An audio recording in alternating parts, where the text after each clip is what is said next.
بسم الله الرحمن الرحيم والصلاة والسلام على رسول الله وعلى آله وصحابته ومن والاه.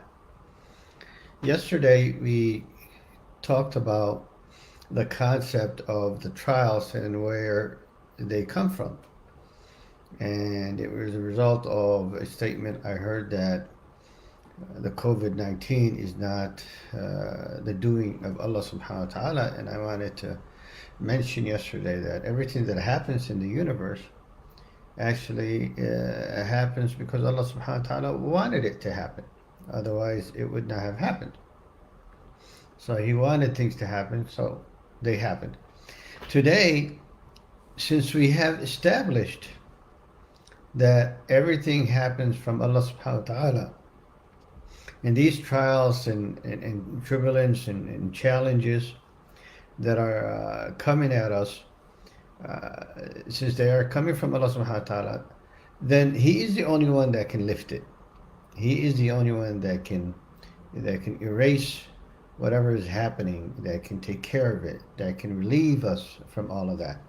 So today's lecture basically is going to be what are the ways and methods that we can lift al-bala, relieve ourselves from all of these challenges in turbulence, so Allah subhanahu wa ta'ala will bless us.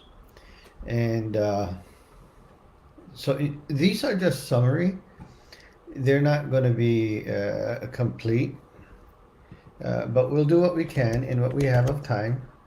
Inshallah, if you do have any questions while we're talking, do write them, because once I finish recording, I will hang up. The first remedy, an ingredient for lifting the trials and challenges that we have, is taqwa Allah. Allah subhanahu wa ta'ala said in the Quran al-Kareem, وَمَنْ يَتَّقِ اللَّهَ يَجْعَلْ لَهُ مَخْرَجًا وَيَرْزُقْهُ مِنْ حَيْثُ لَا يَحْتَسِبُ وَمَنْ يَتَوَكَّلْ عَلَى اللَّهِ فَهُوَ حَسْبُهُ إِنَّ اللَّهَ بَالِغُ أَمْرِهِ قَدْ جَعَلَ اللَّهُ لِكُلِّ شَيْءٍ قَدَرًا. Very strong, intense verses that I just recited. وَمَنْ يَتَّقِ اللَّهَ يَجْعَلْ لَهُ مَخْرَجًا. If you have taqwa, Allah subhanahu wa ta'ala will find ways for you to escape from wherever you're at. It will find solutions that you will receive. What taqwa here is important. Now, many of us understand the word of taqwa as the fear of Allah subhanahu wa ta'ala. The fear of Allah subhanahu wa ta'ala. But there's more to the taqwa than just being afraid of Allah subhanahu wa ta'ala. When the Salaf used to be asked about the taqwa, Umar ibn al-Khattab was asked, what is a taqwa? So he said, a taqwa is like a person walking in a valley full of thorns. Imagine you're walking in a path, everywhere is a thorn. He said, what would you do? You would pay attention where you would step. And you will not keep your eyes closed. You will be alert, making sure you don't step on a thorn and get stabbed. What is he trying to say? This path that he's talking about is just dunya. The dunya that we live in is the path that we have to travel through. It's a journey. It starts with birth, ends with death. And he said, this dunya is full of thorns. Full of thorns. Just like if you were walking in a valley, it's full of thorns. These thorns are the temptations of haram, lust, greed, anger, love, all of these things. All of these things are temptations that can destroy you. These are the thorns in this dunya. There's the shaitan, your nafs al-ammara bis-su, your evil soul. So as you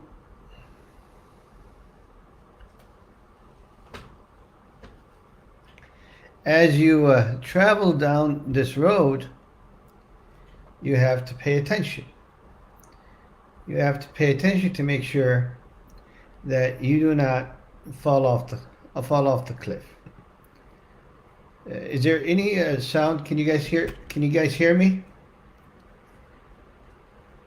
Can you hear me now?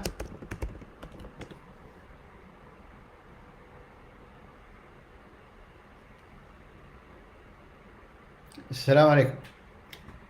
Is there any way anyone can confirm that you guys can hear me? Ah.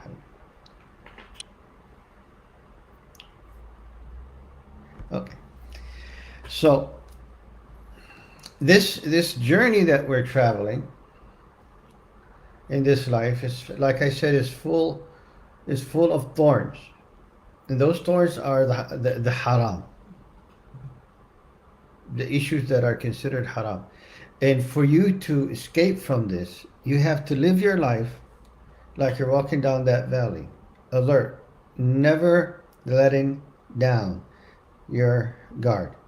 Your guard always has to be, up and going, because you never know when you will falter. You never know when you'll slip. You never know when you'll forget. If our father Adam alayhi salam, and he's in Jannah, forgot, فَنَسِيَ وَلَمْ نَجِدْ لَهُ عَزْمًا. Imagine us in this dunya, knowing that we are by nature sinners.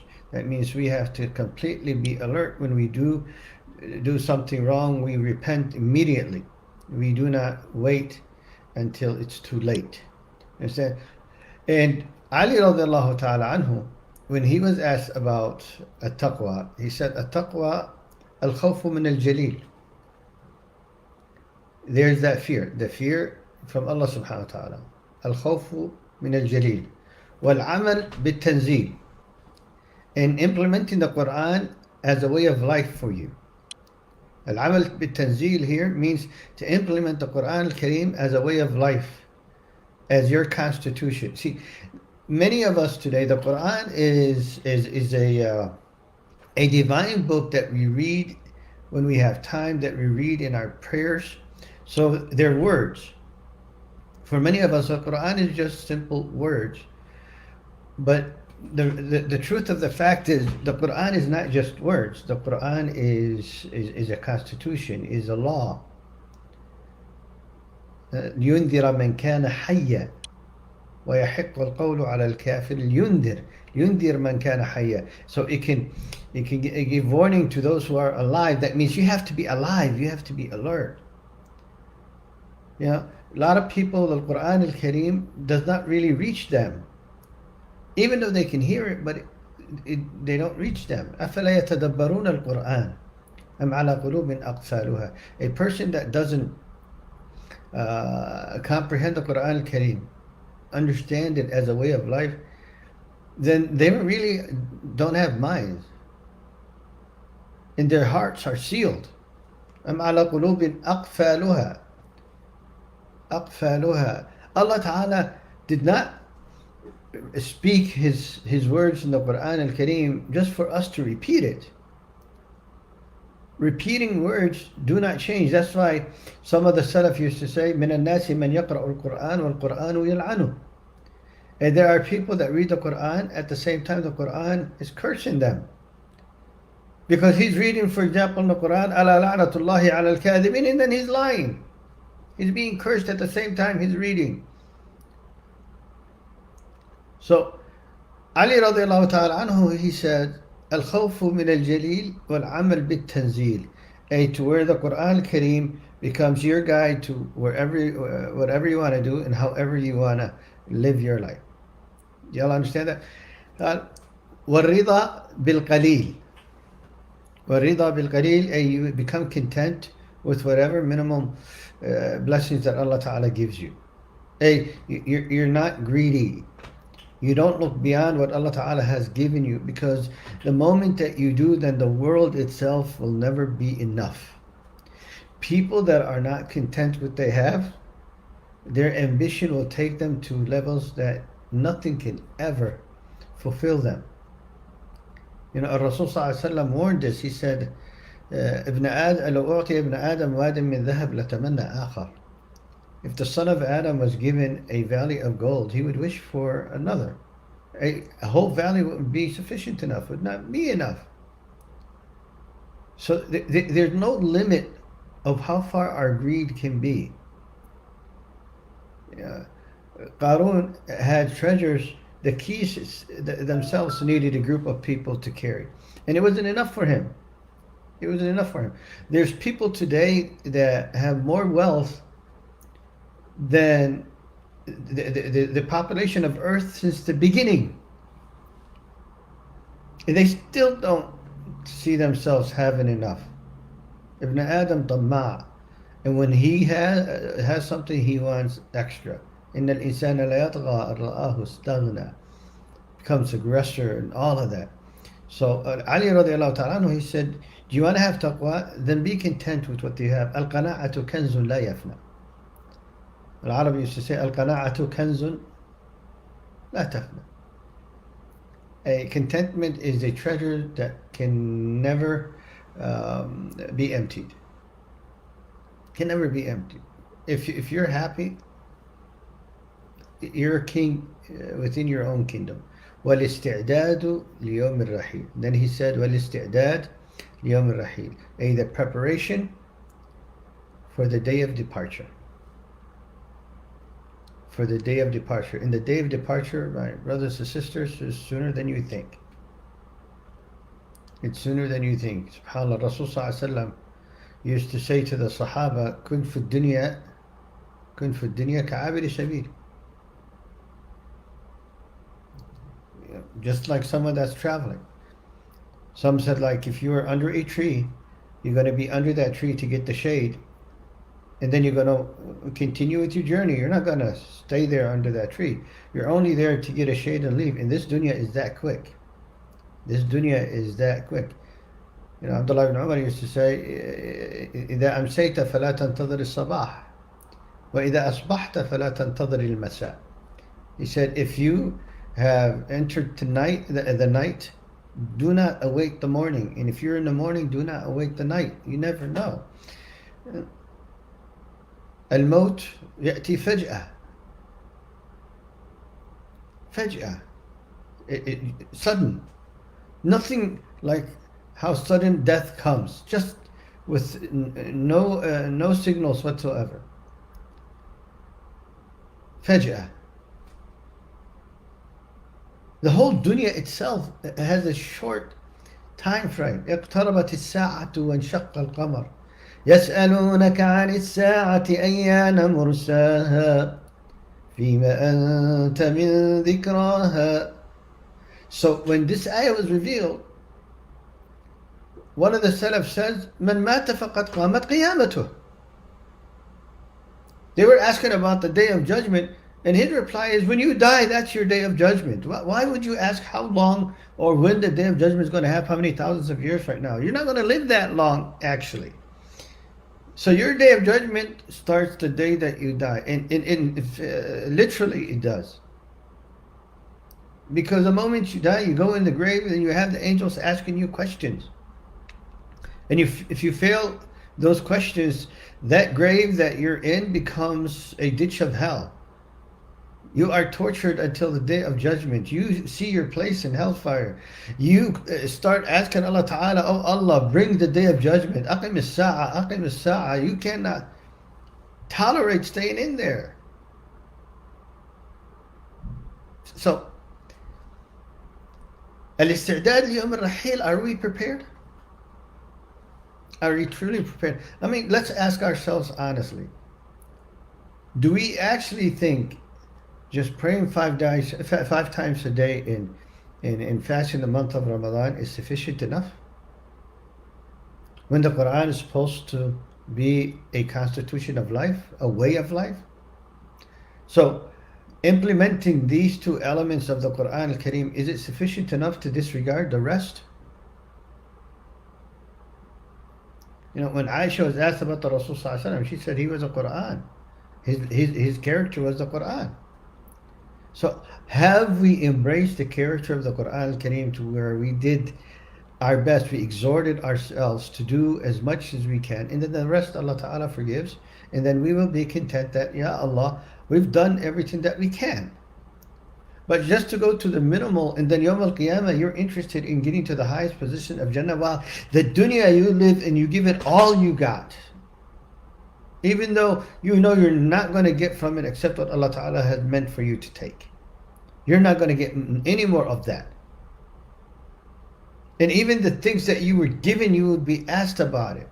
SubhanAllah. It'll be a burden that you need to answer to Allah Subhanahu wa Ta'ala. So have we actually prepped ourselves, prepared ourselves for the day of departure? What is Ta'dad Yawm al-Rahil? If one of us dies right now, how confident and comfortable are you to meet Allah Subhanahu wa Ta'ala? How confident and comfortable are you? Ask yourself right now. If life ends for you right now, at this moment, and you will be asked about everything that you have done and everything that you are doing, from the moment you wake up to the moment you go to sleep, in fact, even in your sleep, is reflected of how you lived throughout the day. Would we be confident enough to stand in front of Allah Subhanahu wa Ta'ala and wish for the best? Wish for the best? You know, SubhanAllah, one of the Salaf, he dug a grave in his backyard.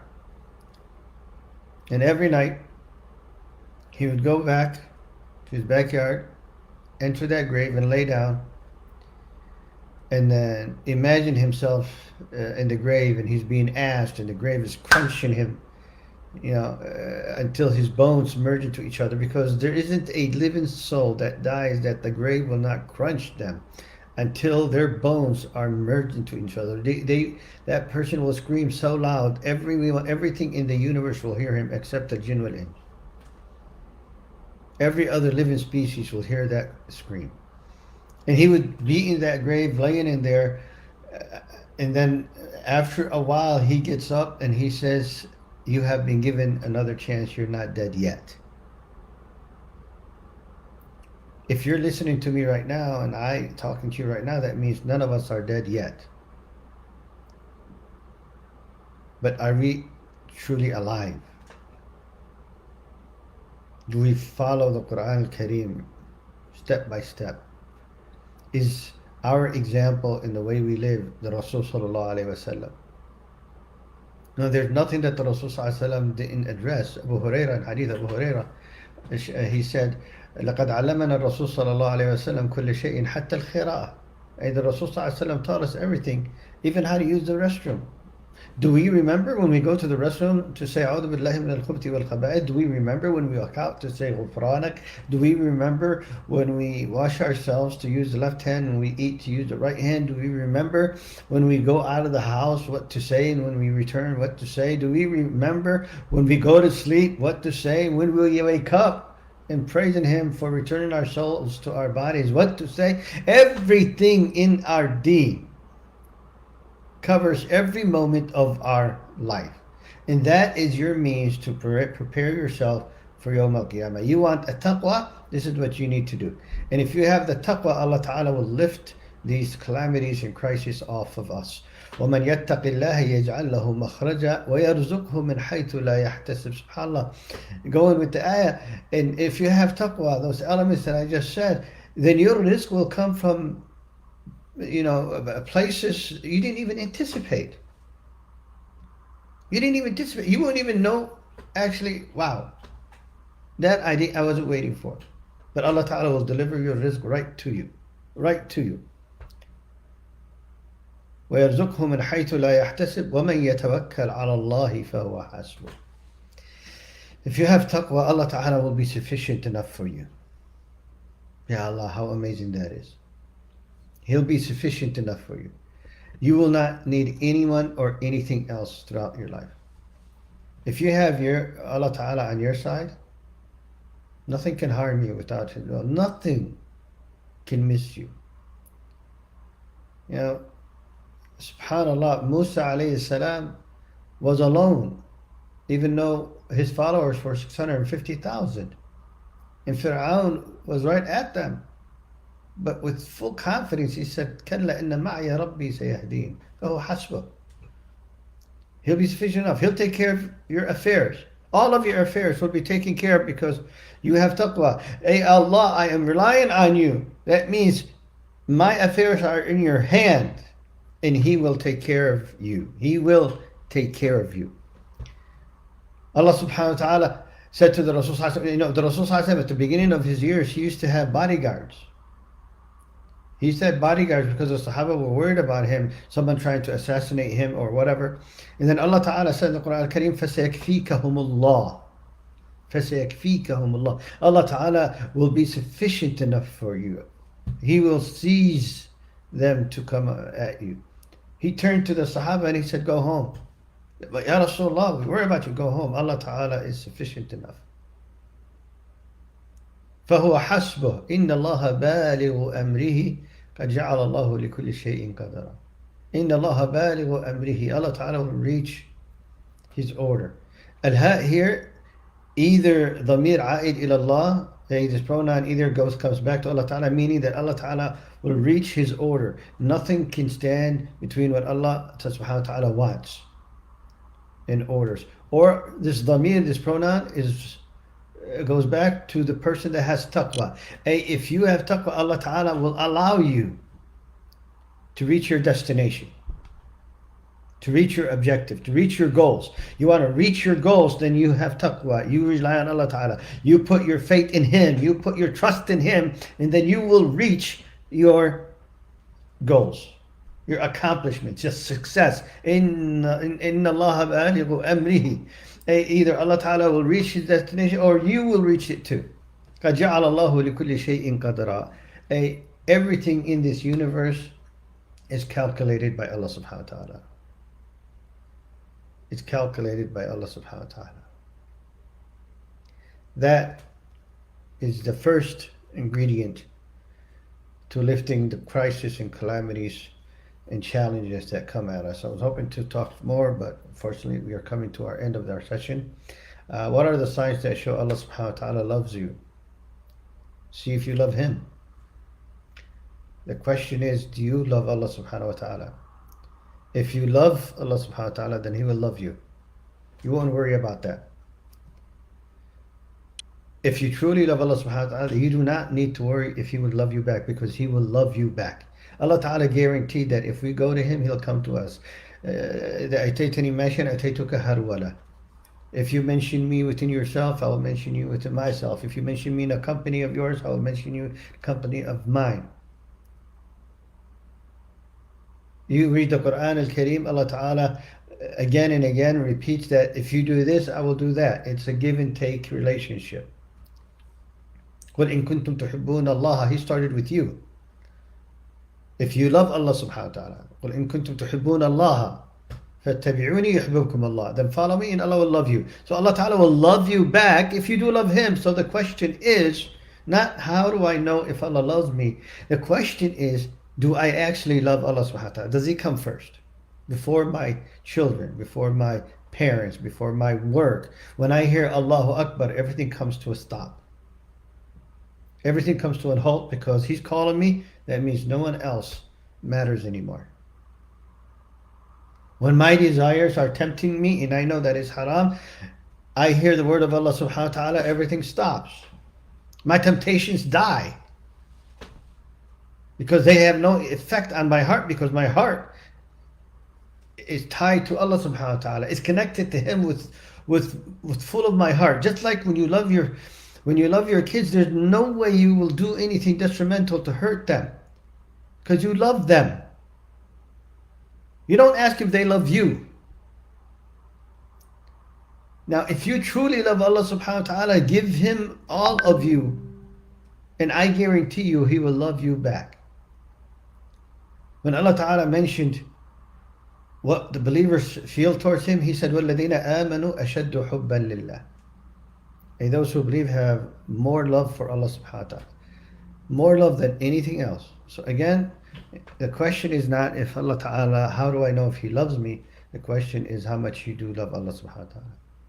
And if you can answer that one, and you can see it in your life, then rest assured that Allah Subhanahu wa Ta'ala loves you too. جزاكم الله خير. بارك الله فيكم. السلام عليكم ورحمة الله وبركاته.